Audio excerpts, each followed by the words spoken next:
Have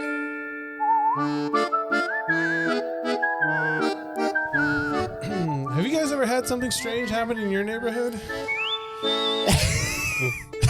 I think you're an episode late on that one. But Oh no. We got. I mean, it's relative. I mean, who are you gonna call? Frank Bannister. What is it? Bannister. Bannister. Frank Bannister.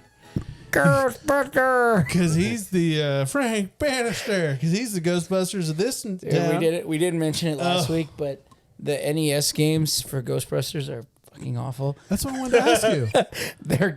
They're garbage. Are they really? Okay. Yeah, Because I was going to ask you if you're I going to do mean, one. it's the NES, so they get a pass. Yeah. If I'm gonna play one, I'd rather play the one for Sega because it has like animated versions of it has like animated versions of like Bill Murray and Yeah. We Dan also Aykroyd. didn't mention how I loved how when they shoot the proton packs, it's not just like a laser beam that comes straight out. It's not like perfect. these weird, It's a bendy beam. like bendy arc. It's a bendy beam. 3 wavy lines, maybe? Yeah, and you get shocked. Yes. Yeah. I love it when he's like, I don't want to back up. What does he say? Reduce your stream. I don't want to melt my face off or something like that. And it's like, what? The knobs on this gun. No one explained it to me. But it's basically like you go to this map and there's ghosts headed towards the Zool building, which Zool's not the bad guy. Gozer is, but okay. Yeah, okay. Sure. If you want a really good in-depth of like Zool's a cool nice, saving that for later. It is. I just spilled a bunch of delicious Sunny D all over my shirt But he's saving that for later. because Speaking of shirts. they fill Heck it up to the top. It's here any day now. Mine looks so badass. It does. Yours looks much brighter. It's super snappy. It looks so good. Listen, The artwork is so good. listen. I don't make the shirts myself. I got a great vendor who takes them, so sometimes they might hit or miss with it. But these prints they're beautiful actually, and they're so detailed. And you just gotta take your shot because it's worth it. You know what song really works in Beetlejuice? I feel like is the song from Honey I Shrunk the Kids. The dun, dun, dun, dun, dun, I feel like that song would work in a lot of stuff. Ghostbusters for sure. I sing that whenever I make breakfast. What are you talking about? Dun, dun, dun, dun, dun, dun. And my wife hates it because that's during her sexy time. I'm That's joking. what you call making eggs. Yeah. Yeah, but and then basically you just walk up and it's the background is the New York City skyline. Okay. And you just like trap a ghost. That's it. Trap a ghost. Trap a and then ghost. at the end you fry the Stay Puft Marshmallow Man. That's it. You know what couldn't be further away from New York? New Zealand, where they shot this movie. Oh man, so welcome back. I really would love it sometimes for some listeners to be like, what movie are they talking about? Like, we don't explain anything, never say the title. We just go through the whole film. And then at the end, we're like, did you guess it? Did you get it? Because that would be useless. No one would get it. Anyways, this year is 1996, continuing our spooky season, The Frighteners, starring Michael J. Fox. Such an awesome movie. Directed So and written fun. by Peter Jackson. Yes. This Who was also- Nice. This was his, basically his jumping off into the That guy likes New Zealand, huh? Lord of the Rings. Well, He's from New Zealand. He's from there. It's his thing. It's like him and Taika Waititi. Sorry. Just try to hold these Hey, up the man. Hey, man. Hey, man. About to start a revolution. You want to join? The revolution has begun. He did a great one. Trace Korg. So good. So good. Hey, we were going to start a revolution, but we didn't print enough pamphlets, which is really funny because if you think about it, Rock was beaten by paper. Yeah. That's a good point. He does a great one too, where it's in New Zealand. He Dr. Allen from Jurassic Park Oh, I thought you were adopts a son. Sir Alan Rickman. No, Dr. Allen from Jurassic Park adopts a son who's he's 13 years old, and they go running off into the bush, into the wild and stuff. And they're wanted because it's kind of mistaken identity that they think like, oh, he was kidnapped by Dr. Allen. And he's like, and so the little kid is reading it he's a New Zealander and he's native. And so he's reading the wanted poster and he's like, well, it says here you're Caucasian. Well, they got that wrong because you're white as hell. That's funny. Matt, does that look okay? Because I bumped it by accident. Looks fine to Okay. me. Yeah. So this one comes up and it's one of those quirky. It's definitely dark comedy, but it has some moments where it's like, okay, that's a little more than dark comedy. That's almost like what we got on behind me. This is Final Destination. Did I get that right? Okay. So we're watching some Final D. We're drinking Sunny D. Vodka seltzers. Drink responsibly, please. They're absolutely amazing, delicious. But yummy. What's funny is that this movie started. I didn't remember or know much about it. I had never seen it, so I knew nothing about it. It starts, and I immediately went, "This is like, is that Danny Elfman?" It's like, it was like you had the font. You didn't have the font. Yeah. You had the music, but you didn't have the font. Didn't have the font, and it didn't have the tambourine this time, but it was like boom, boom, boom, boom, boom, boom, boom, boom. So Danny Elfman, I found out, did the music for this, and he did it like this is totally a Beetlejuice Tim Burton film, just not made by Tim Burton. Like, I mean, he would have done this just as well, perfectly. But yeah, so it's Michael J. Fox. He is a local Ghostbuster for this little town in New Zealand, but it's supposed to be, what's the name of the town? It's just a town, honestly. Yeah, I don't think they make a big deal. They definitely don't make a big deal about the name. But it's just this little town, and he sees ghosts, and he employs them as a kind of a con man Ghostbuster. So people complain. He sends ghosts to people's houses. Yeah. They rattle shit up and get scared, and then they call him, and he's just dropping his card everywhere. He has the ghost do it. Yeah, he has the ghost take a card with him. But man, this movie, I mean, it had some really dark points, but most of the time I thought it was pretty funny. It gets really dark like toward the end of the movie. Yes, it does, especially with the flashback. So yeah, I mean, do you want to start with? So it opens up on this mansion. And yeah, because it's important to the rest of the plot. Yeah. And it's this old lady and her daughter living in this house, and the daughter's being like, she's screaming, freaking out. Well, she's being chased by a creature in the wall. A carpet monster. Yeah, that's really what it is. Well, looks like. So I thought, like, for the rest of this movie, this monster was going to have, like, a range issue. Like, oh, he's a melee character. Oh, he can't go that far. Oh, he's got to keep him. He's got to keep him at a distance. Yeah, just keep him at a 6-meter distance. We're fine. No, but he knows all about buttered sausage, so he's good to go. What is it? What is it doing? What is it doing? What does it taste like? What's it all about? What does it feel like on my lips? No, I don't know. I don't buy jam. I buy honey. Kiss it on the lips. If you haven't read IMDb yet, the Frighteners. So the main one of the guys in it is Jake Busey. Yeah, you don't find out till later on, but Jake Busey is the carpet monster. Jake is in it. Yeah. So and it's Gary Busey's son, which I didn't realize. I was like, man. Oh, I didn't know if it was his son or like his no, like cousin or something. No, it's his actual son. Because I mean, like those teeth definitely are handed down. Gary Busey was normal until he had a bad motorcycle accident, bounced his head off the floor, and then butter sausage. But I just he's Gary Busey. But I just thought with like this coming out in '96, I thought he was a little old to be Gary Busey's son. But maybe I just Gary Busey's older than you think. Yeah, because remember, like Predator and stuff came out like in the '80s, and he was already like a man. Then. Yeah, he was like in his like a man. 50s. That's a like man, like a man dick. That's a man. Is that like a dick, like a man dick? A man dick. Now I'm curious if he ever like. Oh, Jake was also recently in Stranger Things. He was in the season 4 of Stranger Things, so like he's still working, and I like to see. Yeah, he's been in a lot of stuff. I like to see Busey. He didn't bounce his head off the pavement. No. Oh, poor Gary, man. I think he did a show with his dad, and I wouldn't doubt it. I saw a clip of Jake being like just kind of talking to the camera, balling with the Buseys. Yeah, it's something like that. It's like rolling. I would love that. Yeah. But he like looks at the camera. He's like, my dad thinks we're at this thing. We're not, and we're just gonna let him play it out, and we'll eventually get him back in the car, and we can keep going. And Sucks, it's like, man. All right, let's keep rolling with Gary. Yeah, it's tough, dude. Yeah, like your dad is mentally unwell, like that. But anyway, but not because like you just started deteriorating like that. Like it's like you said, he had an accident, dude. Yeah, like. It's reasonable. I mean, anyway, you slice it, it's reasonable. If you start deteriorating, that's not your fault either. No. I'm putting blame on someone then. Yeah. So this girl's being chased, and then the mom puts a call into the doctor, like, because she goes into the kitchen and she cuts her hand. Yeah, on the glass. But she's calling the doctor because she's freaking out because the daughter's running all over the house, acting like something's chasing her. And communicating with the evil one or whatever. She's communing with the devil, basically, is what she's saying. Yeah. Devil. They play it up that she's kind of a religious nut, and she's keeping her daughter in this haunted house for no reason. Yeah, there's something weird going on with the daughter, like with the running around and like what's chasing her? What is this? What's going on? Yeah.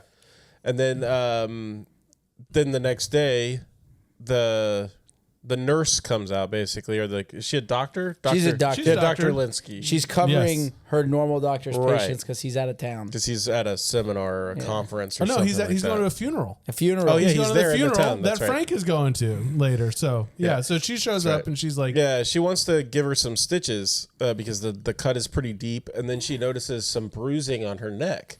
where the carpet monster had grabbed. Well, her. she doesn't know that. She thinks but we know that yeah, because she we saw thinks it. that the Yeah. mother is abusing her Yeah. because they're the only two in the house, and the mom's saying really weird stuff. Like she doesn't leave the house, and you don't know who she is. I could have her locked up anytime I want. yes. Oh, Have you man, seen the way she plays Futurama? that. Yeah, I love The Mom Futurama. Corp?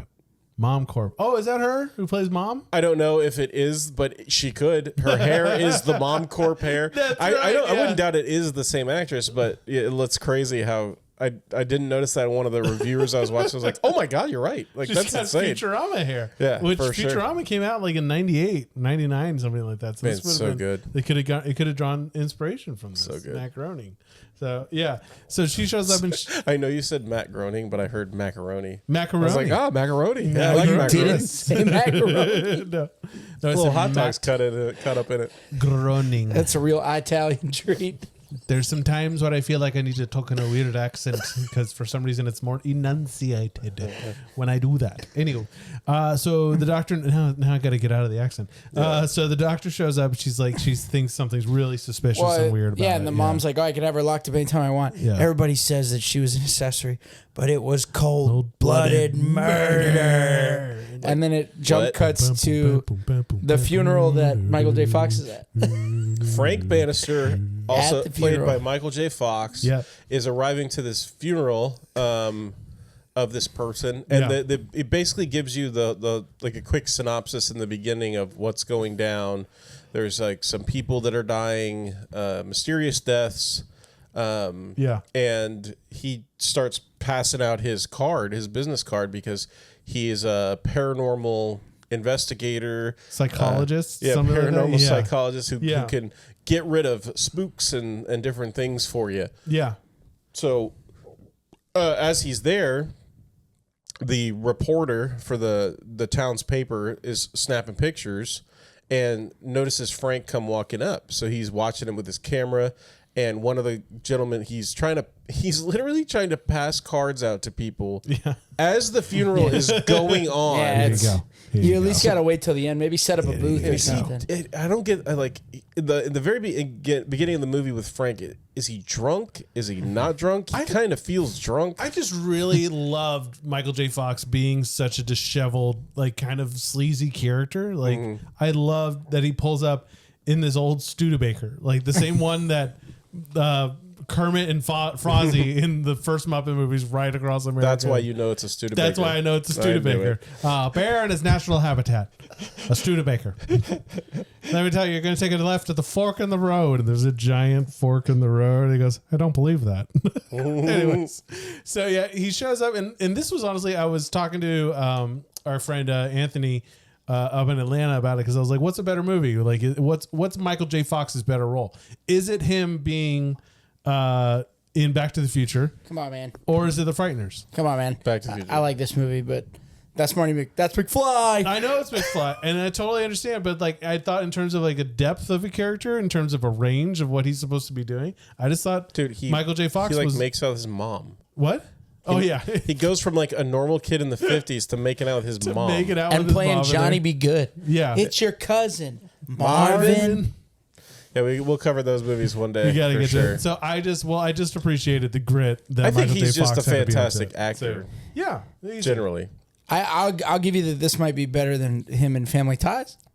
I don't know. There's a lot of depth Show there me too. that's I don't mine. think I've ever seen. Show gets, like, me raped. that's my own. Does he? Or there's What? the sister Oh God. gets Yeah, raped there's like in one of the There's episodes like of a Family sexual Ties. assault. And- Yeah, Family go look Ties? up like top 10 darkest sitcom episodes. There's Welcome some to dark Watch stuff out there. I Mojo know Yeah. there's one about like Webster or something like that, and there was a and touch Cohen.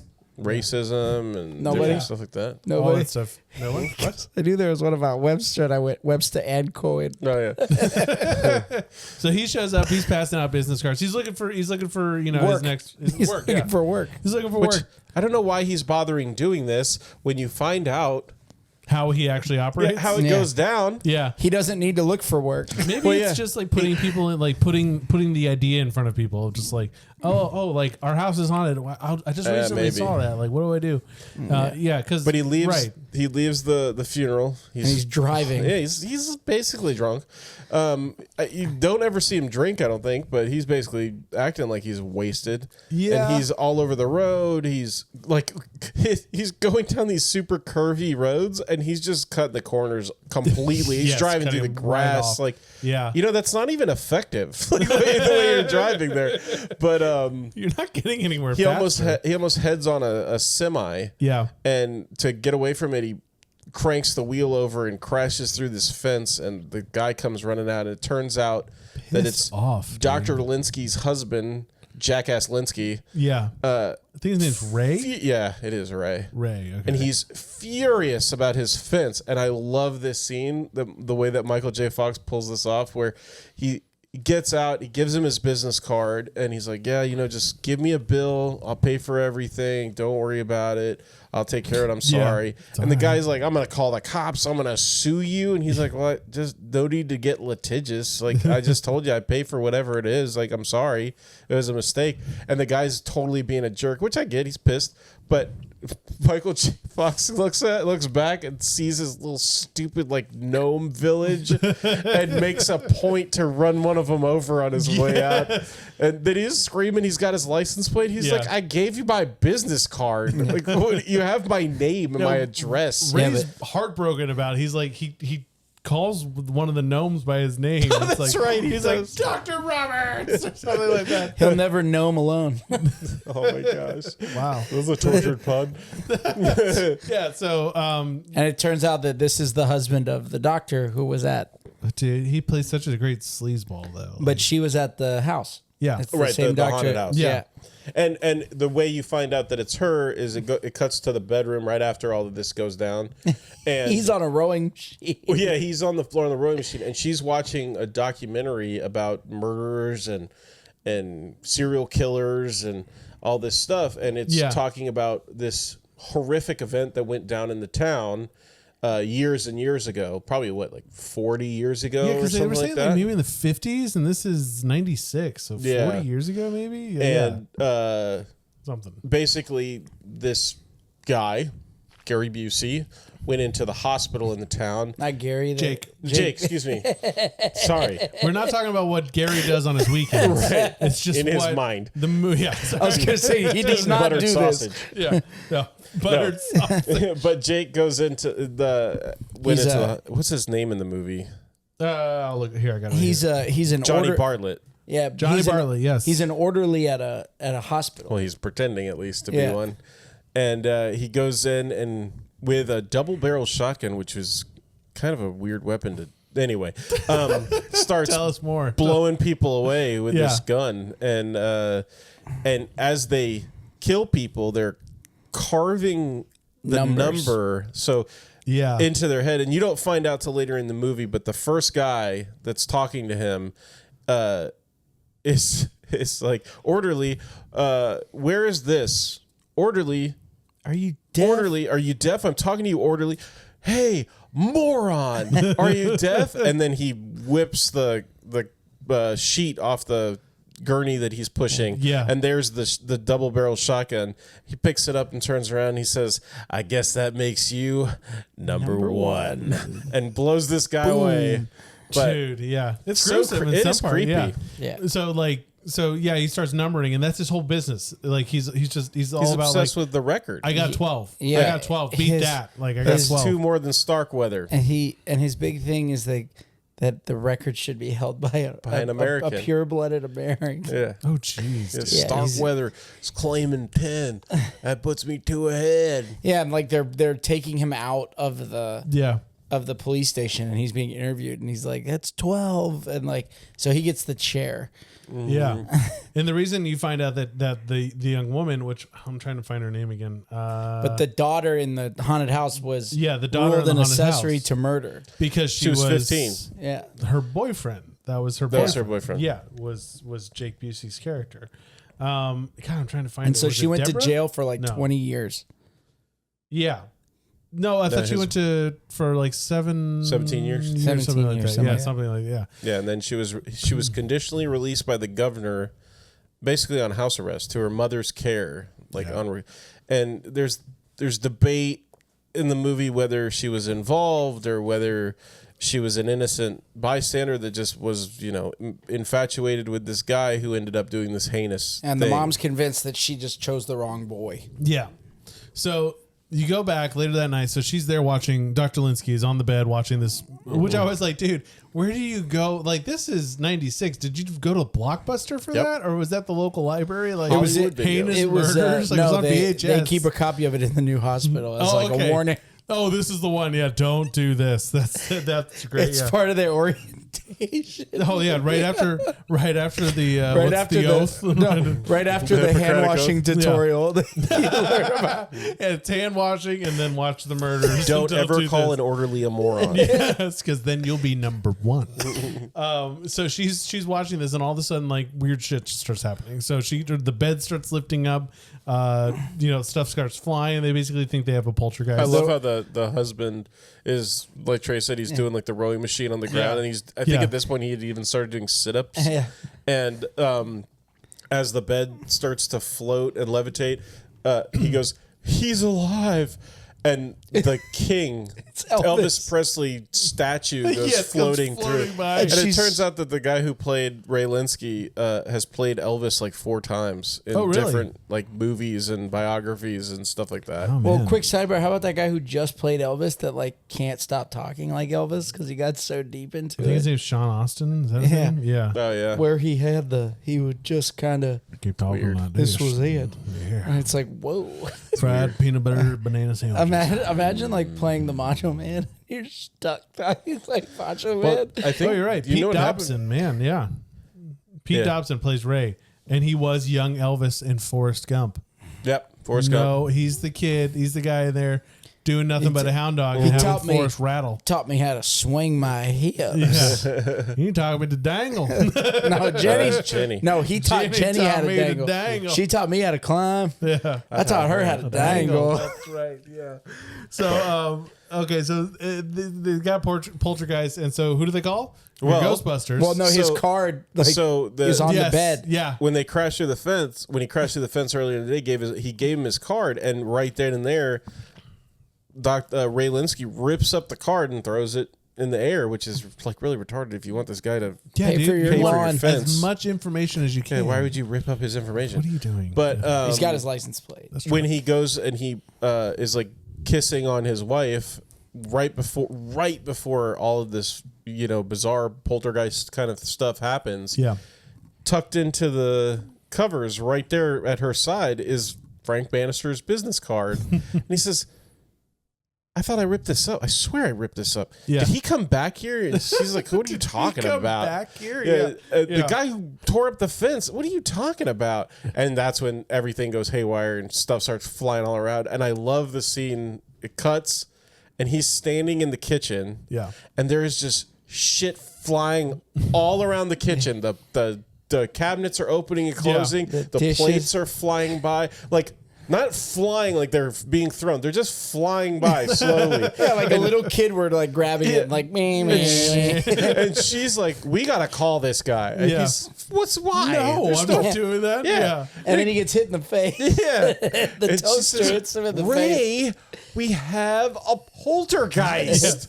So they finally end up calling, and Frank's in his house, and they kind of give you the first real looks at his house, which is very bizarre. It's a like a mid-construction big mansion. And it's Yeah. like up on a hill Yeah, and above there's town. like tarps all covering portions of it. This and- whole town's on a hill, by the way. Like Well, New Zealand. it's uphill both ways. Like, that's right. That's how we're getting That's how you anywhere get to in this school town, dude. in the snow. Yes. No shoes. But Sunglasses on. Ain't no sun. Ain't no sun. So he comes out and he starts asking questions. He says, so did the dining room table Spin counterclockwise. spin? And she says no. Yeah. He's like, what's it? The toilet lid. Toilet. Yeah. Bang that up and one, down? No. Well, the bed levitated. Yes, with me on it. Yes, immediately. Oh, you have a spectral, resonance. It's the worst one I've this is ever bad. seen. Picks up He's this like, old video camera and he's looking through it. Yeah. And then he gets a gun. He pulls the gun out of his jacket.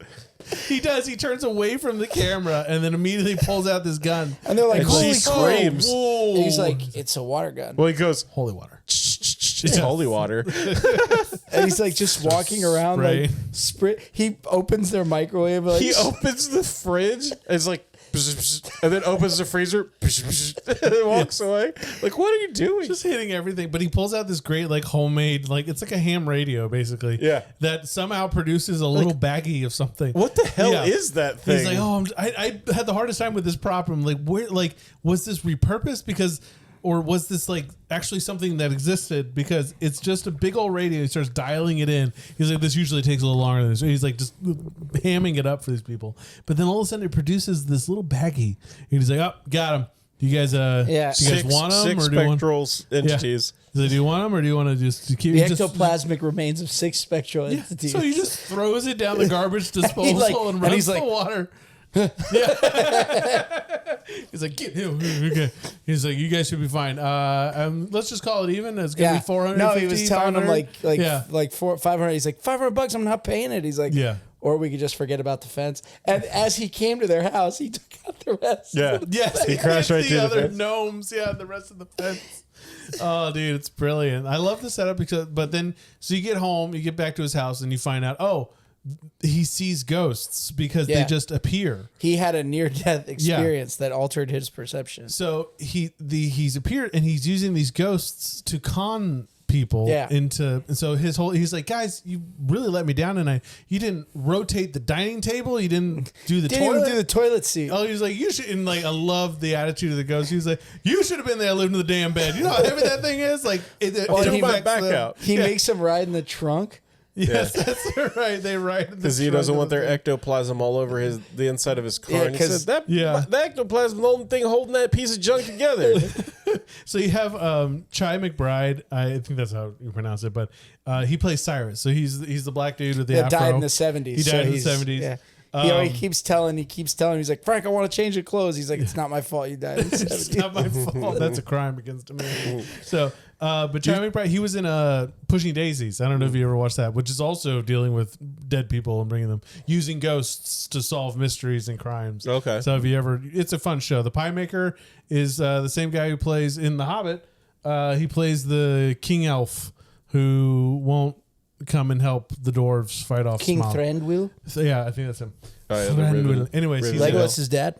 so he's using Cyrus and Stewart to basically con people into using his services to get poltergeists out of their house. Okay. And it's so It's those crazy two how dudes. many of these actors and different people signed on with this movie because of Heavenly Creatures, the movie that Peter Jackson had done right before doing this movie. Like Danny Elfman had seen Heavenly Creatures and contacted Peter Jackson and said, whatever you do next, I'll score it. Wow.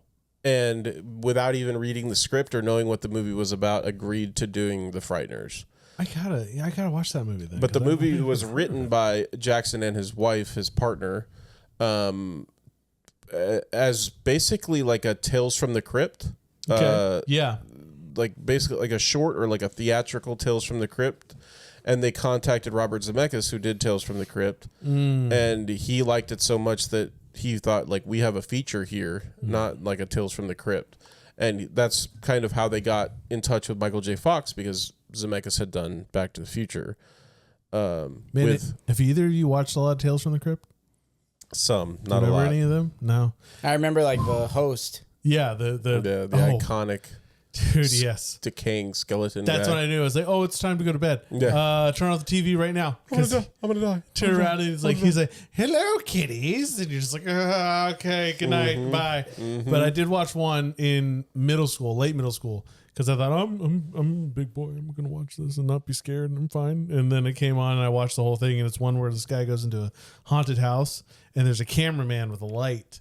And the camera person's following him the whole time. And the whole time he's like debunking. He's like, oh, look, if someone's going to come out, it's just going to be strings. It's not real and stuff like that. And finally they get to like the last room in the house after a bunch of noises and stuff happens. And he opens the closet. And the whole time the camera's been on him and it's this really bright light. And he opens the closet door and the cameraman is hanging by a noose in the closet. Ooh. And so he just like, it's a live feed. Someone in a truck out on the street is watching.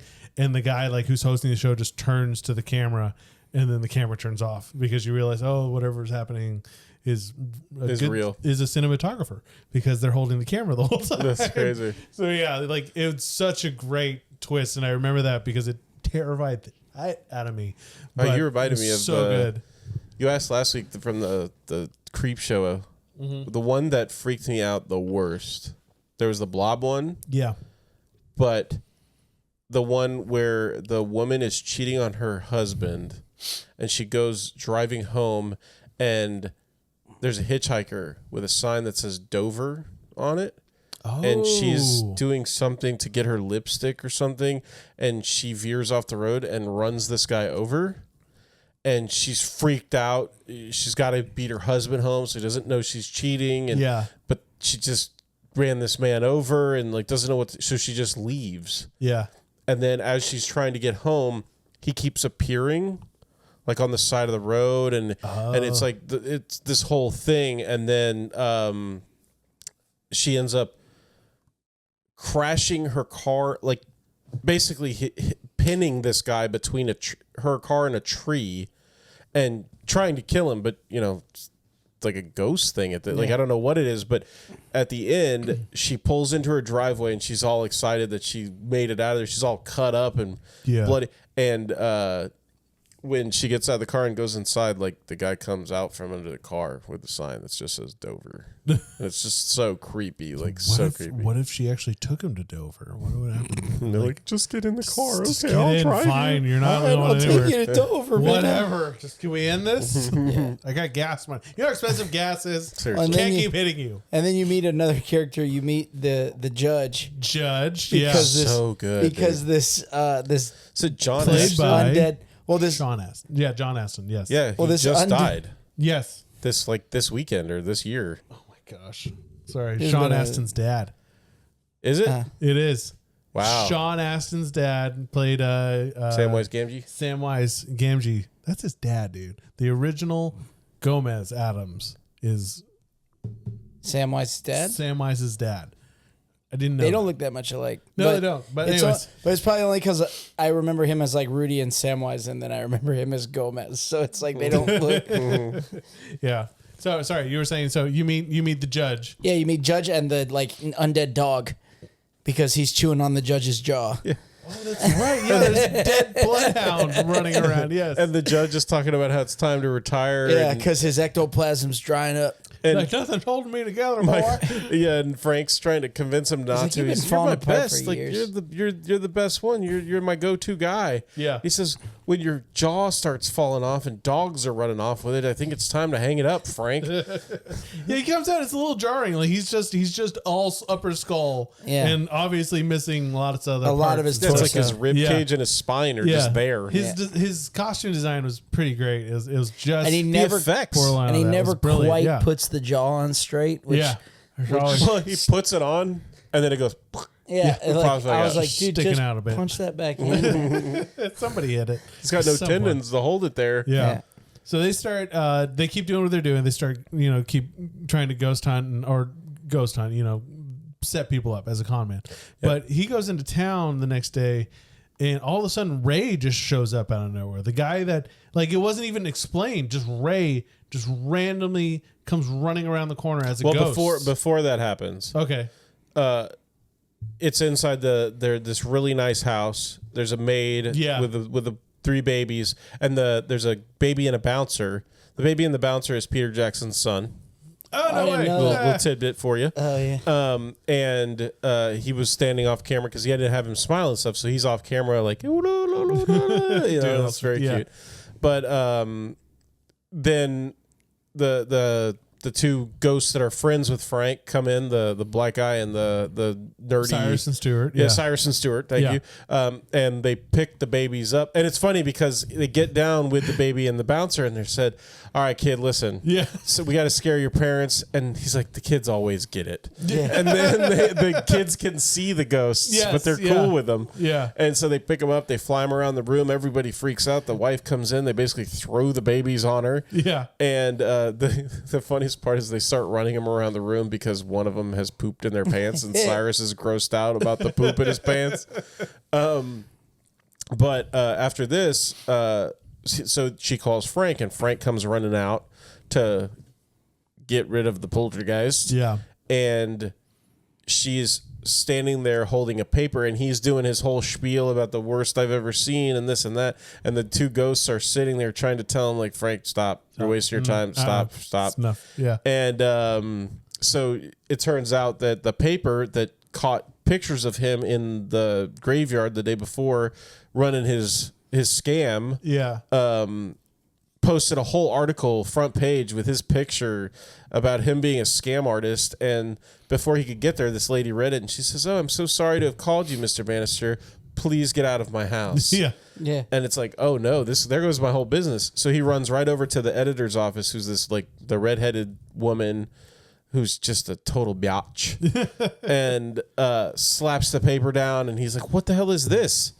And she says, "Oh, you know, you're a scam. I won't let you take advantage of the people of this town." Yeah. And so when he walks out the front door, there's like a punk that walks by, like a head. Oh, I saw this clip It's about Peter this. Jackson. Yes, it's Peter Jackson. Oh, really? Yeah. If you watch it again now that you know that, you're like, "Oh yeah, that's Peter Jackson." Well, he puts himself in all of his movies too, and it's really not. No, it's literally Yes. like you see his face literally like that long. That's it's it. Yeah, gone. He was like a bartender in the Lord of the Rings or something like that. You just see him He's a bum. put it down. That's it. He's a bum that goes walking by in the street. I thought he was also, wasn't he one of the guys? Yes, he was that. I think they give one little close up on him though. That's possible. Yeah, it is like he's just like kind of Just like It's real quick. Oh, he's one of the dudes when they're playing it like it Helms Deep when they're preparing. Oh, and he's one of the archers, and Why they not? just pass him, and you wouldn't see him, you wouldn't catch it's brilliant the way he puts himself in there. But yeah, so he's been outed. So no one is believing that he is actually legitimate at all. What was I going to say about the babies and them seeing ghosts? I was like, you're gonna have a fun time pretty soon, because when kids start like kind of talking, like babbling and stuff like that, and pointing.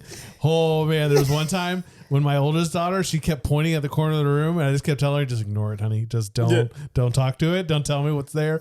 And I just like, she's seeing something, because every time I come in the room, she looks at me and she goes, "Hi, Daddy," and she points to tell me that something's there, and I was just like, nope, we're not doing that. So not my kid. Nope, no, you're fine. You're not fine. I just pick her up and be like, we're gonna go downstairs. Anywho, so yeah, you're in for a fun time soon. And then you start pointing around and recognizing people. So anyway, so he's been outed now. No one believes that he has any. He's not. He's not legit. And it's right after this that he turns the corner basically and runs into Ray. Yeah, who's jogging? He's out jogging as a ghost. As a ghost, yes. And he's like, "Are you dead?" Like he starts going through like, "How did this happen? Like, what are you talking about?" He's like, I was on the rowing machine, and it's like my heart, all this pressure on my heart.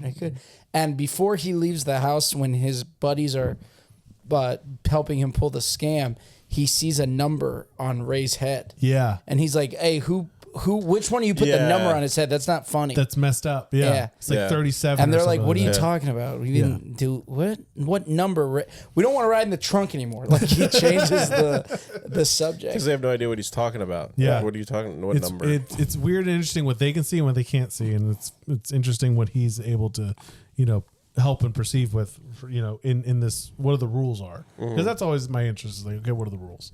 Because if we're going to follow the rules, we got to stay to them. So he can see the numbers, but no one else can, including the ghosts.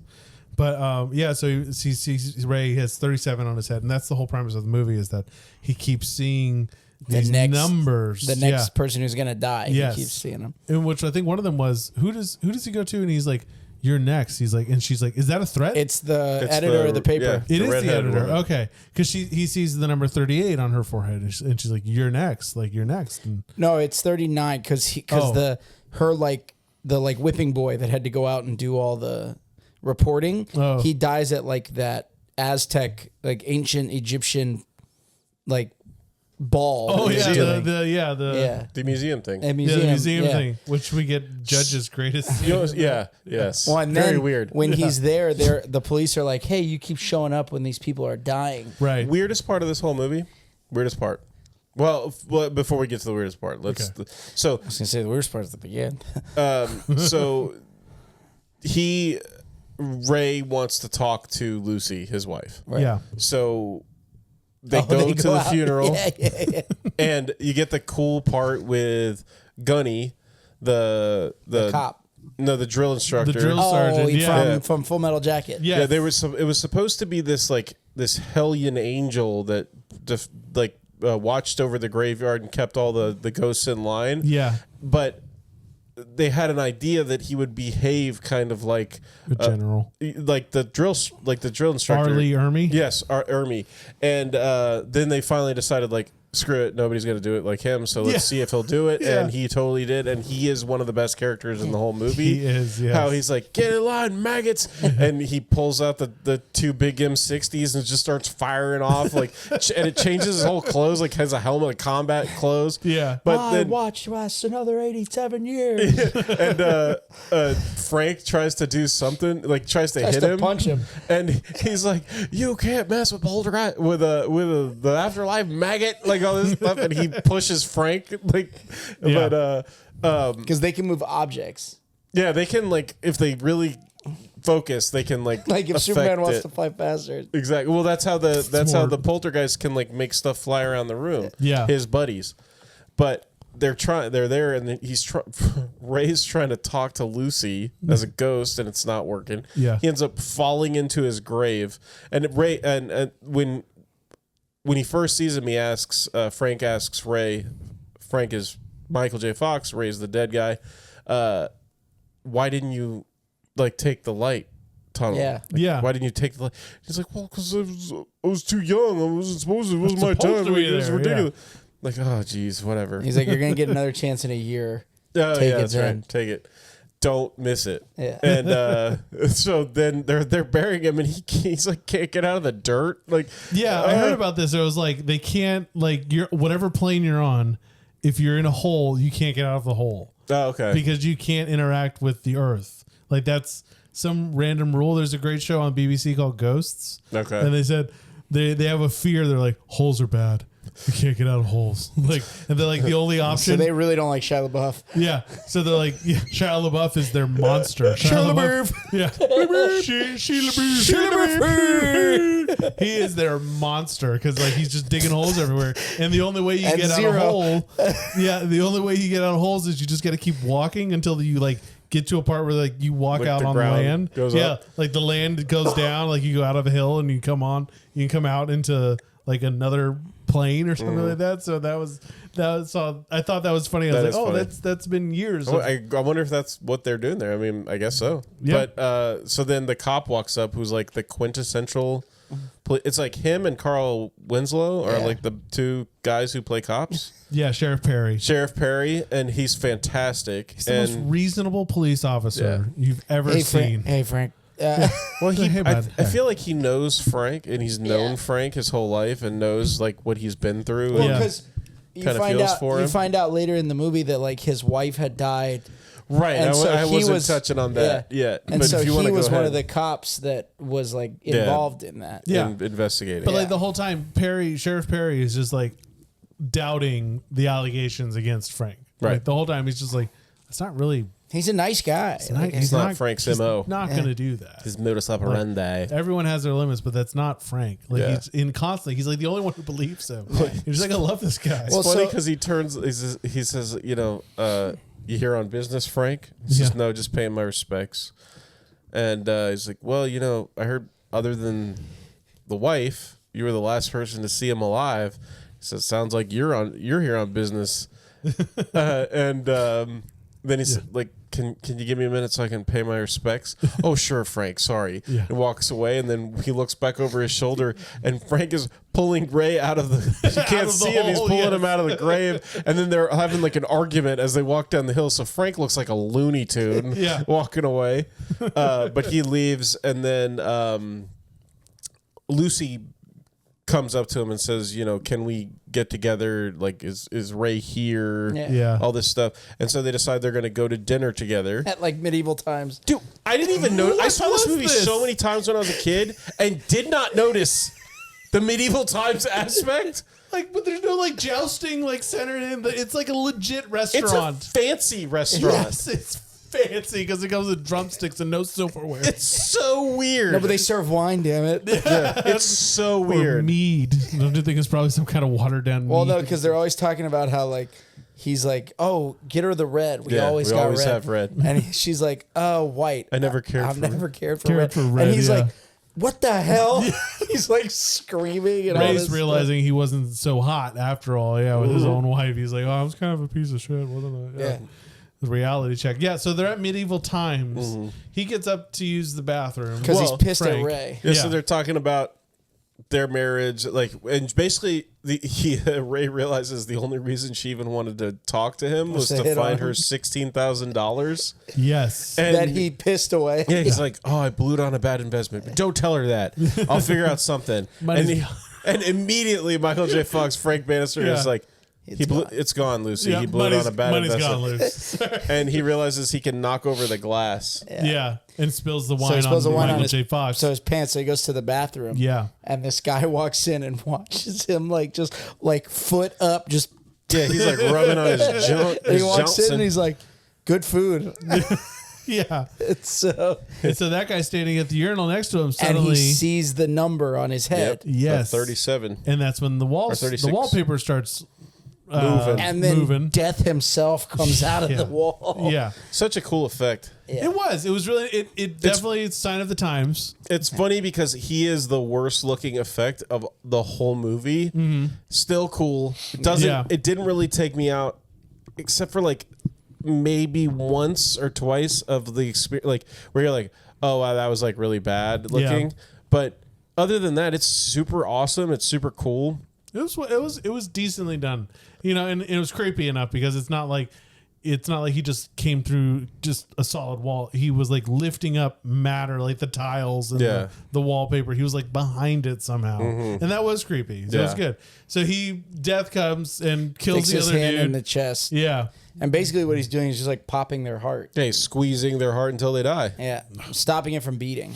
Because they're all like, we thought they had a heart attack, and then we do the autopsy and their arteries are clean. As a whistle. Okay, so that means that it was just cut off? Yeah, it's like an immense amount of basically pressure. he's just stopping their heart from beating. Like if something, like let's say you had like a I don't know, like a toy that walks, and you just held the legs so that the toy couldn't walk. Yeah, but And the if you motor's can't- still trying to kick. Right, you can't pump blood, so it doesn't do anything. See, that's why we need you for all this medical stuff now. Yeah. Well, then Can't wait for The Shining. so they see I'm gonna be watching The Shining like this. Frank can see him, and it's a really cool effect. Well, I'll talk about it later. But Frank can see him, so he tries to tackle him off, but he's a ghost, so he just goes right through him, and this old guy dies right there, and Frank takes off out of the restaurant without even saying anything to Lucy. Yeah. He's chasing Death in around the car. in a he's car. driving the car. Yeah, And after him. Death is jumping rooftop to rooftop and flying around, and the cops come. They take Lucy into the station. Yeah. And here we get introduced to the weirdest character ever. Oh. But it's really funny because they're talking about, what had happened, and This is where you find out that he used to be an architect. Milton Dammers? Is that his Milton Dammers, who's Jeffrey Combs, I believe is Jeffrey Combs, the yeah. actor. I thought it was Jim Carrey when he first hit the screen. I was like, "Is that Jim?" He kind of looks like him a little bit. That would have Yeah. been a great role for Jim Carrey. But he ended up taking this character to more of the extreme. He did the black contacts. He designed his scars and tattoos later on in the movie. We'll get there. But he also chose his haircut to look like a Hitler haircut. so that he looks like more and more ridiculous. But yeah, he is one of the most ridiculous characters in any movie I've ever seen. Such a left field kind of person. It is to so come bizarre. through. But it adds to like, okay, this is going to get weird on the paranormal level and on the real, like on our level as well. Yeah. Because now you got to deal with this. He's an FBI agent. Yeah. And his whole thing is that he was so indoctrinated into his undercover work that like he just went to extremes. Yeah, and now he he's deals like, with the paranormal and all these kind of things. And, you know, all this stuff. And so, but like it's great that he shows up because you're like, now you're unsure of like who's supposed to be helping, you know, people and helping your character, but you're and he's the one talking to the doctor because the doctor's like, no, he wouldn't have killed that guy. Like, he had nothing to do with it. And he's like, oh, you don't know about you don't know about Bannister. And he starts telling about how he used to be an architect. Yeah. And he was arguing with his wife. Because Lucy's defending him, saying and that he's good. They were driving home and he was drunk. Well, he had been drinking. Yeah. Well, he had been drinking since like early in the morning. And they were having an argument. Because where she was supposed to have a garden, he had laid 3 feet of concrete and built a basketball court that was basically not even a freaking free throw line big enough. Like it was literally like it was the paint by 6. Anyone who loves basketball that much would have been like, he goes hard in the paint because all he has is the paint. All he's got. But like anyone who has any love of basketball would be like, this isn't even big enough to shoot. Yeah, just do your garden. Let's just do the garden. Yeah. Fine. Like what am this is retarded. I'll go down to the Y. I'm gonna need you to retard your anger. It's retarded. I'm retarded. Dude, Jeffrey Combs, man, is like a horror guy, dude. Like most of the films, like House on Haunted Hill. Staring at each other. What? Nothing. Sorry. Okay. Go ahead. Anyways, House on Haunted Hill. House on Haunted Hill, Time Tracers. He's in a bunch of horror films, man. Like that is his genre. And it definitely is because, man, towards the end, and we'll get there, but he definitely shows up and he's like, yeah, you're creepy as honestly. So, super. Yeah. And well, he's super weird. Like she starts screaming at him because he's asking her all these ridiculous questions. Like, did he put a lot of salt on his food? Yeah. She's like, I don't know. It's super late. Like, what the hell? At what time precisely did he go to the bathroom? Yeah, she's like, I don't know precisely. Like, it's late. I'm tired. Yeah. And he freaks out and goes and vomits. Yeah, and then he says, I'm so sorry, I can't deal with women yelling. Yeah. Like, what the hell is up with this guy? One of the parts of the story that you hear is like, after he crashes his car, his wife dies, but he lives. Yeah, she was thrown from the car. Yeah, and then they never found his retractable like blade because he was an architect. Yeah. So he had it in the back because he was designing and building their house. Utility knife. And he was found like 30 minutes later just wandering the woods, didn't know who he was. And so that's the near-death experience that lets him like see ghosts and all that stuff. Yeah. And she had a number in her forehead carved in her head. Number 13 is what I remember. Yeah, because he was like unlucky for some or something like that. Yeah, a weird quip, and it was like, dude, she's dead. Yeah, it's not cool, bro. So that's a dead dude's wife, bro. Like, calm down. And even it's a dead wife, dude. The nice cop goes to check on Milton, and he's like, "You okay there, buddy?" And he touches him, and he's like, "You are invading my personal bubble." Yeah. And he was like, "Okay." Yeah, it's like, all right, you weirdo. All right. So then, let's get you a cheeseburger. Who needs a cheeseburger? Yeah, the other cop comes in and basically explains to the sheriff that Frank has been all over this. Like he's he was in the bathroom. They saw him leave. He's pale. He's freaking out. Yeah. Then he jumped in his car and took off at a high rate of speed. So the officer has no choice, but he says, bring him in. Fine. All right. Yeah. So they bring him in, and this is after he goes to the museum, and then he puts the lady that's next in his car, and they drive off the cliff again.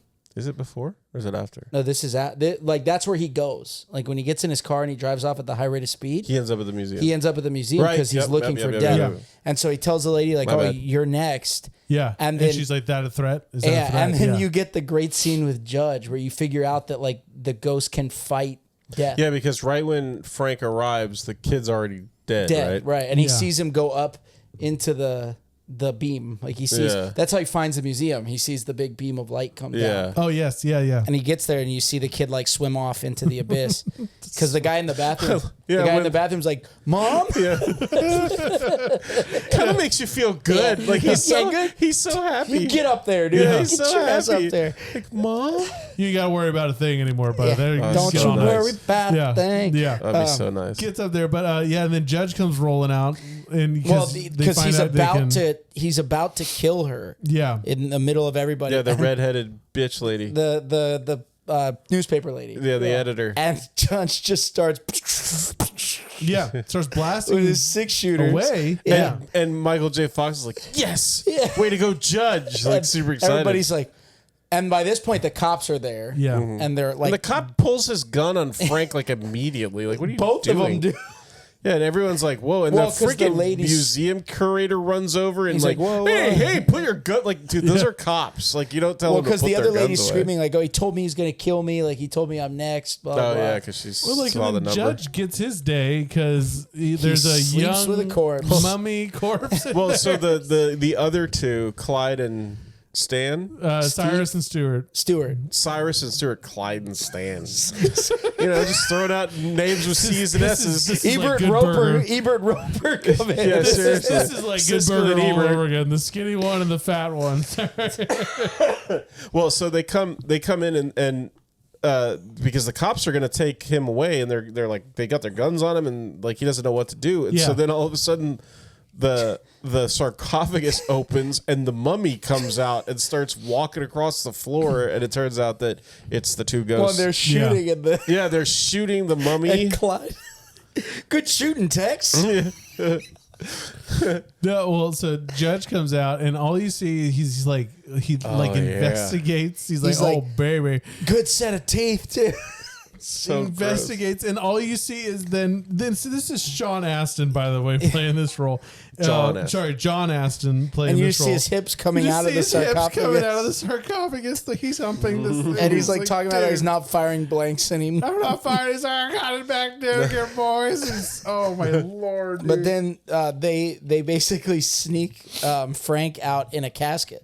Yeah, in a sarcophagus, they sneak him out. Yeah.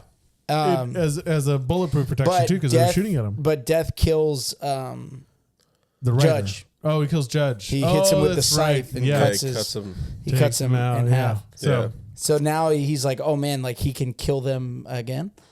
He can kill the ghost. Yeah, make the ghost. So he puts these are the rules. He puts the newspaper lady in his car. Yeah, and they're driving, and he's like swerving because Death is trying to like stab through the roof to get to. Yeah, he's trying to kill her, and then finally he brings the scythe through, and it comes up under Marty's chin. Marty McFly. It's funny that I did that really quick side story, little behind the scenes tidbit was the whole movie. Whenever Michael J. Fox was doing scenes with Judge, he kept saying, "And Doc." And then he'd be like, I called him Doc, didn't I? Yes, like, I did. Geez. We need to go back a little bit. So, yeah. Doc, are you telling me it's 8:30? Yeah, precisely. Damn, I'm late for school. I used to do a Michael J. Fox yelling impression. I don't know if I can do it now, but I'll try to pull it out one day. But it used to be like, hold on. Let me see. I have to tell you about the future. It used to be way better, but when I was a younger man. But so he drives off the road at like the same spot that he did with his wife. Yeah, in the same way. And she flies out of the car, and he tries to crawl out after her, and Death kills her, and the number gets carved in her head. And she's like, "Did it feel good when you murdered me?" Like, lady, as a ghost, she's like up giving him shit about it. I was like, was that good for you? You okay now? Reminds me of the Christian Bale thing with the key. Oh, good for you. Where he lost his mind. Just just wandering through. He's like, I gotta like stuff. It was like the Family Guy parody of that. Oh, and how was it? Oh god! So he actually does he turn himself in? He comes to the station, doesn't he? Well, so Danvers, Milton Danvers, the FBI agent, is saying how they better put out an APB because they'll never find him. He's in the wind. Away. Yeah, he's gone. And then he just walks. And then, as he's like rattling off all this stuff that he knows, he's much smarter than you give him credit for. The sheriff stands up and he's like, "Hey, Frank," because he walks in. It's just like in Boondocks. It's when they do the whole thing. Like, maybe we'll talk about that one day. They then he pulls him into the interrogation room and he kicks out the sheriff, and he starts laying into him, basically saying that he has a split personality and that he doesn't remember. His evil side is what's killing all these people, and he's been present for so many of these deaths, and he basically gets him to start believing it. well, Frank tells him the truth and says, I can see spirits. I can see dead people. I don't know why this happens to me, but I can. And you know, Danvers is just such a damn know-it-all that he, which it's funny because if you think about it from a normal person's point of view, it's like, yeah, he makes sense because it's like, you know, you're an idiot and you're crazy. And every time these people die, you're there. Like you did this. Coincidence only so much. Like you can't be the person at the murder scene every single time and the only person. But the thing is, like, how do you do this? And he asks, have you heard of this woman? It's her name is like pretty distinct too. Oh yeah, that she can stare at this frogs. Story and she basically stops the heart of a frog with her will. Yeah. And he's basically trying to say that somehow Frank's doing this to these people. Yeah. And then, you know, Frank's in total shock. He's just been through basically his wife dying all over again. The exact same scenario, except at night. Yeah. He's seen 3 different people die tonight, including Judge, who's been his friend, even though, you know, he's a ghost. He's gone now. And he starts shaking, puts his head in his hands. And man, these are the moments where it's like, okay, possibly better, but that Marty Future. McFly didn't have those moments, is what I'm saying. So I mean, give it another look. But he also, I'm not going to say it. That's too mean. What is shaking for Parkinson's? Is that what you're saying? I'll take Michael J any day, anytime, any condition. Fight him? Any condition. No. I'll take him in any movie. Oh, any role. I love Michael J. Parkinson's Fox. or not. Because I mean, he lived with it for years now, and he knows what it is. Dude, he was on Curb Your Enthusiasm, and he's like, you want a soda or something like that, and he reaches in and hands it to Larry David hands it to Larry David. Larry opens it and it splatters all over him. He's like, did you shake that on purpose? He's like, Parkinson's. It's awesome. That is awesome. But yeah, so I forgot where I was now. So just convincing him he does the part where he's like, you're not going to get me. Oh, yeah. I'm wearing a lead vest. I'm wearing a lead breastplate, which is so weird, the choice they went with, because it's a lead breastplate that has nipples. It's George Clooney's Batman. It is 100%. That's the prototype because it was a year before. It was before 97 for Batman and Robin, dude. Yeah, dude. Yeah. So Lucy ends up breaking him out. Yeah. With the help of the ghosts, and while they're fighting, because he gets put in a cell, and the Grim Reaper, Death, shows back up to kill Lucy. Yeah, that's what makes him like snap out of it, is he sees the number on her head. Exactly. Yeah. And he's like, no, we can't let this happen. Yeah. So then it turns into, like, what are they going to do? So they're running down the hall, and Danvers turns the corner. Yeah. And pulls a fucking, like, no, he pulls a gun on him at this point, a six-shooter, and he cocks it back, and then Lucy, plays into it with him, like, oh, he's crazy, he was gonna take me out of here, and then grabs a fire extinguisher and blasts Danvers with the fire extinguisher, and then screams at him. Yeah, it screams at him so that he's like down on the ground, like incapacitated. The best part is Frank kicks him, and the gun like, boing. Yes, like, got it. Thank you. All right, let's go. So then they go into the alley, and he says, I can't help you. Like, I can't do anything to stop. Yeah. He's like, except for this. I'm going to have an out-of-body experience. And I got to have one now. Dude, yes. Yeah, he's going to kill himself right there on the spot. Yeah. And she's like, wait. Suicide is I'm what can't we say on YouTube? You got to He's going to have to end unalive himself. He's got to have a near-death experience. And she's like, wait, I'm a doctor. Like, let's do this. She says, wait, I have an idea.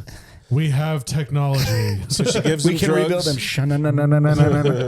Puts him in the freezer. Science. Yeah, says this will slow your heart rate. Yeah, gives him a bunch of anesthesia and puts him in the freezer. Mm-hmm. How accurate are we? Would it do it? Yeah, but I think he freezes to death. Well, she says you only have about 20 minutes before you start to see tissue damage. Yeah. Like you start to get frostbite. Yeah. I think if he was under for as long as he was, he freezes to death. Probably. And he's out before he goes into that.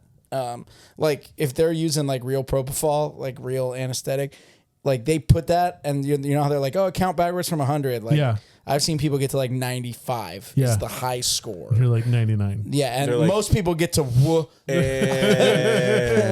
Dude, can you get me some of that? I could use a nap. Jesus Does Christ. anybody want anything while I'm out? yeah. Yeah, seriously, I could use a nap.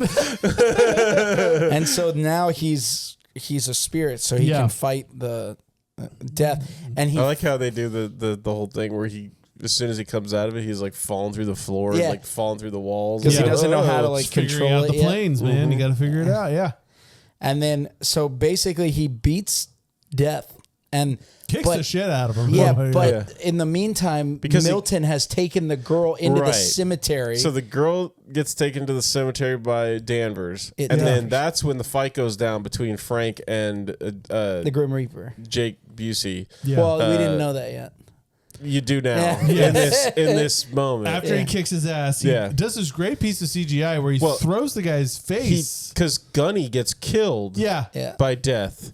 Oh, that's right. The badass with the guns Yeah. gets cut right down the middle by his scythe, and right when death reaches into Lucy's chest again and starts to squeeze her heart, and right as he does this, Michael J. Fox appears with Gunny's 2 M60s and just unloads the guns into him. It was a And great moment. Yeah, it starts to break him into pieces, and he ends up with Death's head, and starts slamming just the head Yeah. down over and over again on the thing. And when he throws it against the cross, Yeah. that's when Johnny Bartlett's face appears, Jake Busey's Jake face, Busey's face. Yeah. and he's laughing, and as it slides Yeah. down the thing. But that's when we have this moment because, Hammond, sorry, the weird FBI agent. Danvers, sorry. Oh yeah, Like takes her and handcuffs her and takes her to the cemetery to then have this moment with her where he shows that he has no nipples. yeah. Now He has like his a bunch body of like yes, It's a roadmap of pain. Yeah. Yes, and like he's having this breakdown, but His I was like, pentagrams and all these scars. I was like, oh man, that's why you put nipples on the shield. yeah, because he didn't have any. That's a good of because point. this. he doesn't have any anymore, and I was like, that's jarring. He wishes to me. he had them to protect his nipples. Just to So protect the nips. And then all he day. he tries to move the car with his mind. Yeah. You missed it? Yes. Yeah. A little bit. Hot. Yes. What's that Dr. Evil thing? Yeah.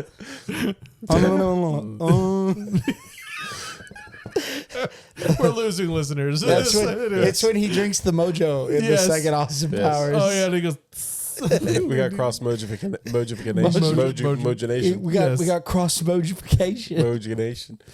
dang, The Rock looks great in this game. Anyways, that very actually tanned. looks like The Rock. Okay. Sorry, go ahead. So he thinks that he's moving the car with his mind, but like, I'm it's doing it, it's yes. Frank driving the car. Yes. And Yeah. The she funniest has part was he's the one that's been all involved in the occult for all this time and done all this stuff. And as soon as that car drops into reverse, the girl goes, Frank? and he's out there going, I'm doing it with my mind. And then once Frank gets her to safety, he goes into the sewer where Bartlett is trying to crawl away. Yeah. And he's like reforming himself and just Yeah. starts wailing on him. Yeah, and basically he's like 1 or 2 hits from killing him. Yeah. And then he gets shocked. And Right as he he's gets gonna, pulled. he's got the scythe. Yeah. he's Yeah. about to bring the scythe down on him to end it, and right as he's about to hit he him, gets pulled out. yeah, it's like boom, and he stops, and then he's like brings it back again, and right as he's about to bring it down again to kill him, great he just tension. gets yanked out of Yeah, there. it is great And tension. then the doctor who was at the funeral is back helping Yeah. her revive him. Yeah. And he's like, you got to get her out of the house. You got to get her out of the house. Yeah, because And- they realize like, oh, it's Bartlett's girlfriend that he's terrorizing, Right. Yeah, and so we have to get her out of that house to save her. Lo and behold, we get She there. goes over there and and the girl's like, oh, help. Like, we have to go into mother's room. You have to hide because Yeah. she'll kill you if you're here. And she puts her in the closet in the mother's room and she finds his knife. Utility knife. Yeah, And yeah. she's like, oh my God, the mom killed like the wife and the mom's been the one doing all this. Mm-hmm. So she's trying to, she leaves and tells Marty, Marty, Yep. I did it. You see? I did Yep. it. She tells Frank, yeah. I found the knife. And he's Yeah. like, oh man. So they go back because they need to get her so that he's like, if we get her out of the house, it'll break the spell. Yeah. And then we'll be okay. So they go in, and it turns out that the girl knows full well what's going on. Who that is. And she is the creepiest character in this movie. She's just so good, dude. Yes. And she basically she's like, oh, mother's resting or something like that. And she goes up the stairs, and the mom is just brutally murdered in her bed. Yeah. And she's like, uh-oh. Yeah. Oh, let's go back downstairs. Let's go right now. Yeah. We need to leave. But yeah, so you find out that it was, in fact, that back in the 50s, she was an accessory. She was fully on board. all about it. Yes. Well, and so you learn that because she was there, but then they trap her boyfriend in the urn. Yeah. And he's like, we have to get it to the church. And Yeah. she's like, oh, there's a church in the old hospital. Sorry, our dog just rammed something up against the Let's door. talk about scary movies, and the dog does that a couple times. Yeah. And so they're going through the hospital, and Frank starts to see the past in the hospital. Right. Yeah. Like, I guess because he had another near-death experience, so it's like in He's overdrive. getting real close to death. Yeah, it's Yeah. like in overdrive. So he's like, basically that's when you get the big flashback of what's his name? The death. Busey. Jake. No, but what's his Johnny name? Bartlett? Johnny Bartlett. Johnny Bartlett, That's yeah. when you see the shotgun scene and all of that. And so then you get to watch, you find out that Lucy had a scalpel and was just, everybody he killed was just carving numbers into their heads. Dude, yeah. And it's like, oh, that's gross, man. Like, Ew. but it lets him see where the chapel is because Yeah. he sees a flashback and they're like, oh, we're looking for room 412. And he's like, oh, it's just opposite the chapel. And he's like, chapel's on the 4th floor. Real He's quick. coming in and out of that. Yeah. I was just looking it up. I mixed up somebody else with John Astin. John Astin is not dead.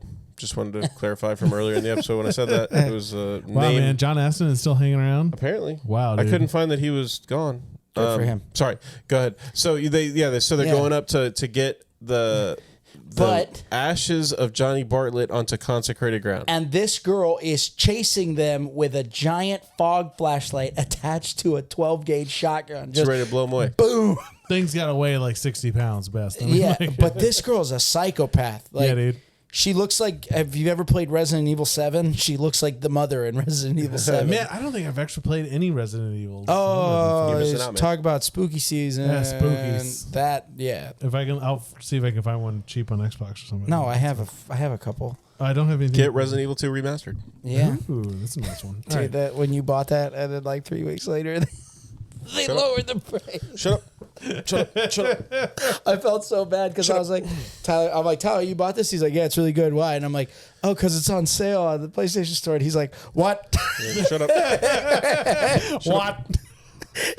Shut up. So, so you think, okay, they're just gonna outsmart Lucy and they're gonna get up there and it's gonna be okay. Nope, Yeah. because Hitler Boy shows back Freaking Danvers, man. This guy sucks. with an Uzi. That's got to He's be such a like, piece of crap. I mean, someone's choice of gun there, but that was like, It's over the top. overkill. It's over the top. Yeah. So he shoots up though. Michael J. Fox shoots up Frank, like kind of on shoulder, side body, like a little bit, but like, so Frank starts dying, and then Well, he gets right outside the chapel and he knows that Lucy's coming from one way and Danvers is coming from the other way, and he sees a hole in the floor. Not Lucy. What's her name? Sorry. The Patricia. Yeah, the daughter. Yep. yeah, yeah. The crazy girl. The crazy girl. She's coming from Her the name's other Patricia. way. My real name's Fat Patricia. And he sees a crack in the floor. So basically, he's just like, well, Yep. He just steps into the hole just and falls through. And she blows Denver's head So off. we talked about this and we were texting about this movie, and one thing that you kept saying that is a running theme for all the previews or all the movies and all the reviews and all the critics that you see is, why is this movie rated R? Yes. Because it's a rated R movie, and it's like, it feels like it's dark, made for but like it's like 13 to 14-year-olds, like a preteen audience. It's dark and it's a little gory, but it's nothing that I would say is So- like worthy of that. Peter of Jackson R. kept submitting the movie to the Motion Picture Academy, like the ratings board, and they kept giving him back an R. And no matter how many changes they would make, I don't know if it's because of all the death in it or all, the murder in it or whatever, but they just kept giving him back the R. So that's why finally he said, you know what, screw it, and started going, like, the mother is covered in blood. And when Danvers, like Trey's talking about, when Michael J. Fox steps in the hole and drops out and she goes to shoot him, instead of him just getting shot in the chest, it literally pops his head like a zit. Yeah. But it's really cleverly done, because even though, yes, the guy's head explodes completely and like blood flies everywhere and everything, his ghost head is immediately there. Yeah. So if you're not watching for his head exploding, you don't even notice it. Because his ghost head replaces You don't catch it all that nonsense. So it's like, oh, look, his ghost. And then like the body falls and he's just a ghost now. And then he kind of gets like, oh, yeah, that's right. Oh, shit. Oh, that sucks. Yeah, I guess I was wrong. And Do so I have nipples now? Yeah, and Nope. Lucy was stuck in the elevator, like she couldn't get to the.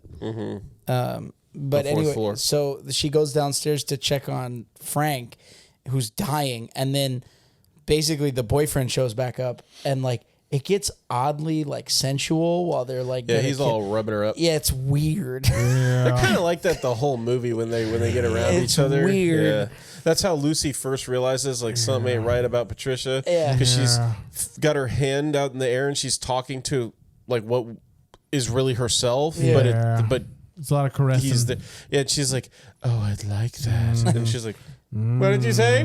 Yeah, a lot of backhanded cheek touching. Oh, let me.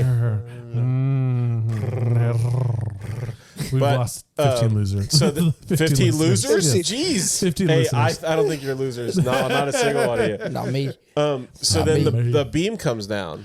Yeah. Yeah. The train to heaven. Yeah. And Michael J. Fox grabs a hold of Patricia's spirit And from just his, and yanks. yanks it out, which Yeah. I didn't know you could do that. Well, This he is the basically first time. he did the heart palm trick. He's He like, did. I gotcha. He did. And then so they start to fly away and he's like, hey Johnny, I got your girlfriend. And they float you into coward, heaven. you gonna come get her? And this was always my favorite part of this movie when I was a kid. When I was like, I must have been like 15, 16, 13, something when I first saw this movie. And they get up to heaven. Heaven.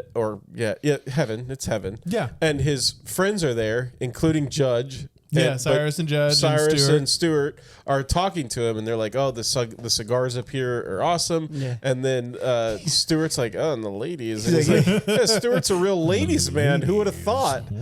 But so he's looking, and Johnny grabs a hold, and now it's cool because Johnny looks like normal. Yeah. He doesn't look like all ethereal like they do the whole time, where they're like all ghostly. And he grabs a hold of Patricia, and he's like, "We're gonna go back down and get us 50. We're gonna beat Chikatilo. Andre Chikatilo is Gacy, Bundy. Gacy, Yeah. Bundy. Yeah. Jack the Ripper. There's like a Russian guy that like supposedly has over 100. Jeez, dude. Yeah, it's ridiculous. All right. These psychos. But so they start to go back down, and Yeah. The worm from they're like Beetlejuice. hey Frank, step back, and he's like, what? Yeah, and just this blood red grossness comes up and swallows the light beam, Yeah. and they don't realize that they're floating down into the gullet of whatever this worm thing is. Yeah. And then it starts shooting like these tendrils. like little tiny worm Yeah. things start If you're going to go shooting for in and out R, of their that's mouths. how you go for Yeah. R, dude. Yeah, that was And hard the to watch. best- Oh, it the was best awesome, is though, they 'cause they're fall so evil. down, Yes.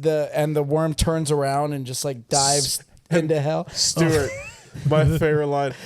The old, or is it Clyde, or is it what's their names? Cyrus. Cyrus, yeah. Is it Cyrus that says Yeah. it? Yeah. The old express bus to hell. No lines, no waiting. No line, no wait.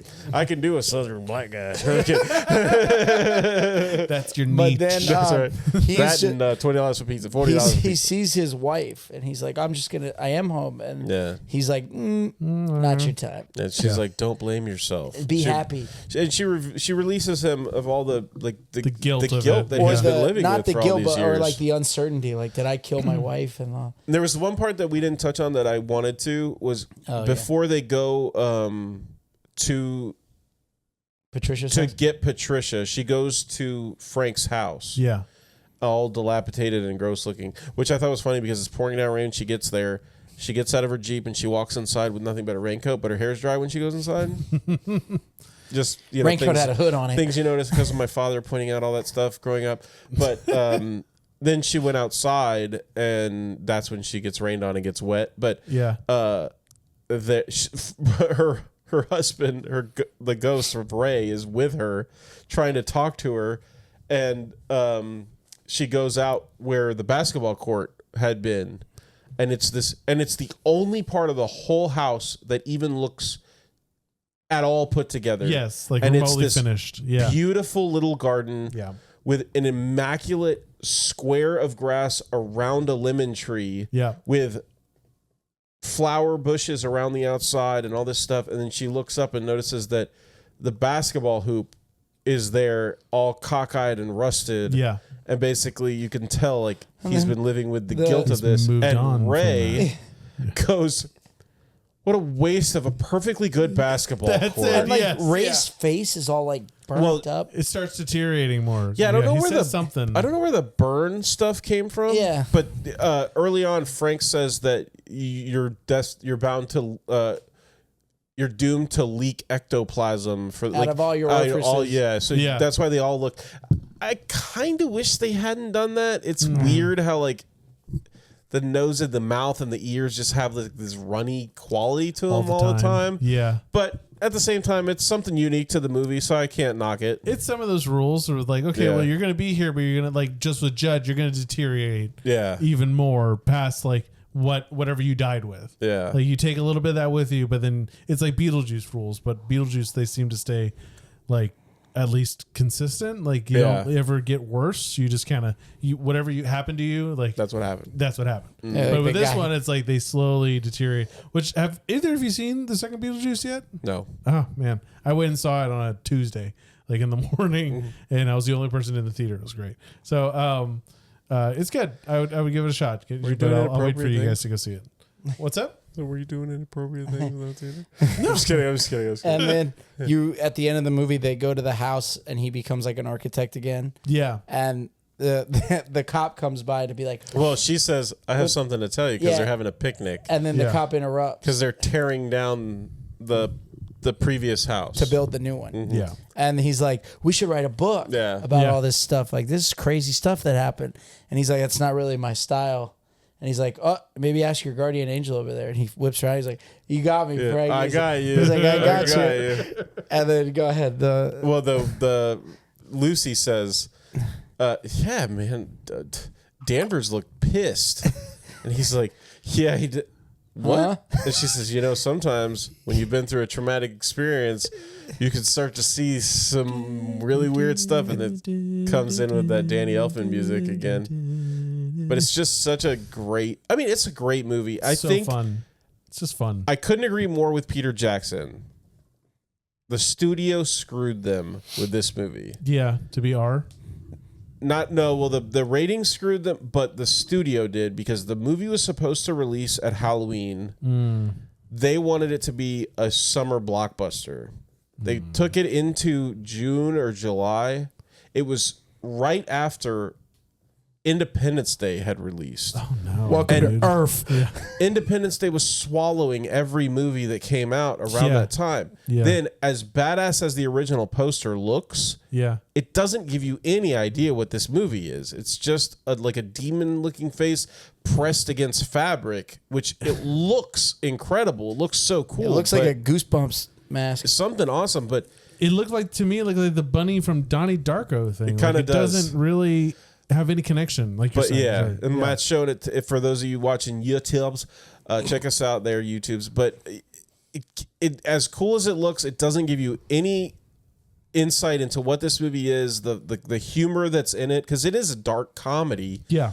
And even as weird as Milton Danvers is, he's so funny, like with how bizarre and like off the wall. Like when he says like a roadmap of pain, it's like, what? I'm freaking weirdo. A lead vest. Yeah, like you're a freaking weirdo. But I think it's a great movie. And then after this movie was Michael J. Fox said because he had spent so long away from his family, and he would literally like they would have 5 days off. He would fly for 2 days.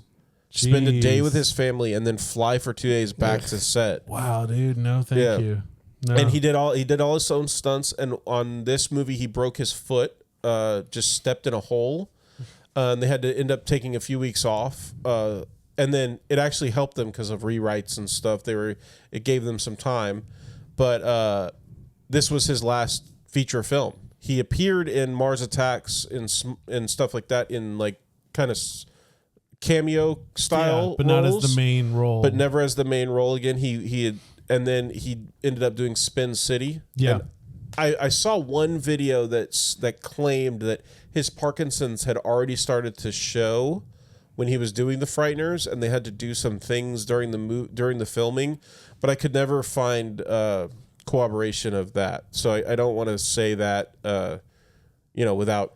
Yeah, Like Peter Jackson or Michael J. Fox or somebody that was there saying that. It was just it was just some video. But it wasn't long after he started doing it was like a few years after he started doing Spin City that he ended up having to stop because of the Parkinson's. So just a fantastic movie. I hope you guys enjoyed it. What'd you think? First time? Yeah, it's a great movie I know to watch. you're not a scary movie person, so like I know like this border on the line of like I'll watch this again. No, like, I'd watch this again. The thing that I hate about scary movies is like all the jump scare bull crap. Right? Yeah. Like where like you're like, oh, this person's walking down a hall and it's like, hey, like you're an asshole. Like, thanks, bro. like Appreciate and it. then The Shining is freaky because it's like, oh, dude, like that, like movies like the Amityville Horror where like somebody goes really crazy and like kills their whole family. I'm like, that could happen. that's like a little too real for me. A little too happening, yeah. Well, I think this movie is worth a watch just because you get to see Michael J. Fox with really long 90s hair. Oh yeah, in the flashback. Yeah, in the flashback when he's architect. like, yes, he grew out or whatever they put a wig on him. But then you get him with super like, oh god, what's this? Not Judas Priest. I was gonna say. I'm still alive. Creed? Yeah, Creed or Pearl Jam. Eddie Vedder. I'm still alive. You get Eddie Vedder hair. Creed, we both said it. And then you get him with the buzz cut which I think it looks great so far. It makes him look like way more cracked out when he has the buzz cut. Like, I just think what's always yes, it does make him look cracked out. You're right. Yeah.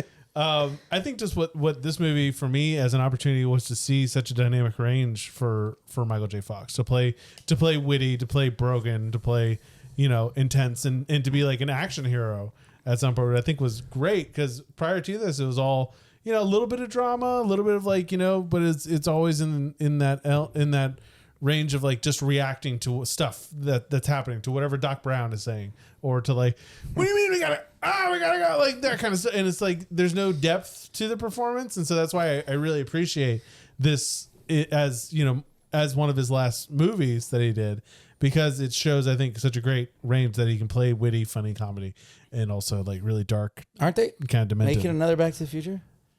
Oh, I don't know. I haven't heard that. I hope so. Yeah. So on that note, thank you guys so much for joining us. We're 2 weeks in till the spookiest of seasons. Spookies. On the horizon, we still have the Tower of Terror and The Shining. Yes. The Shining. The Shining. Yes, my favorite. That boy, he's shining. One of my few movies that I call my favorite movies. My wife saw our lineup and she was like, "Oh, nice. Fuck that." Love it so much. Which one was The Shining? Oh, I'll let you The guess. Shining. It was Tower of Terror. She was Oh, like, that's okay. I didn't think she would do It's a that. piece of shit. But no, she's like, they didn't get Rod Sterling. Fuck you. Yeah. I really, really appreciate everybody. We all three of us really appreciate you guys tuning in, listening to us, supporting us.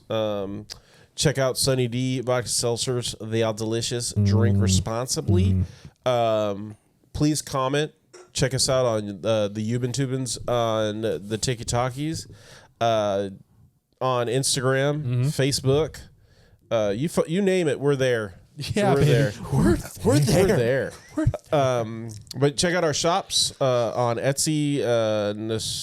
Go ahead. Etsy's NostalgiaLand shop on I knew Etsy. it. And it's NostalgiaLandPodcast.com is our website with the stuff. Check out this awesome shirt. Get it before it's gone. Yep. It is so cool. It's so cool. I mean, the artwork is wonderful. The design is so great. I wish I was as talented as Cat Leva Cat draws. Yeah. Follow her on Instagram. So good. So all the proceeds go to her. Support our local artists. If you have designs that for some of the movies we may have done, or some ideas for different things that we've had, send them as DMs to the Instagram or to the Facebook. Yes. And we'll check them out. I'd love that. Yeah, it'd be so cool to get you guys involved, especially you local artists or you artists who are fans of the show. We would really, really appreciate anything you guys can contribute. Love that, yeah. And we'd love to support you. So till next time, I'm Matt. Trey. And I'm Tyler. Cowbunga. Check out this theme song.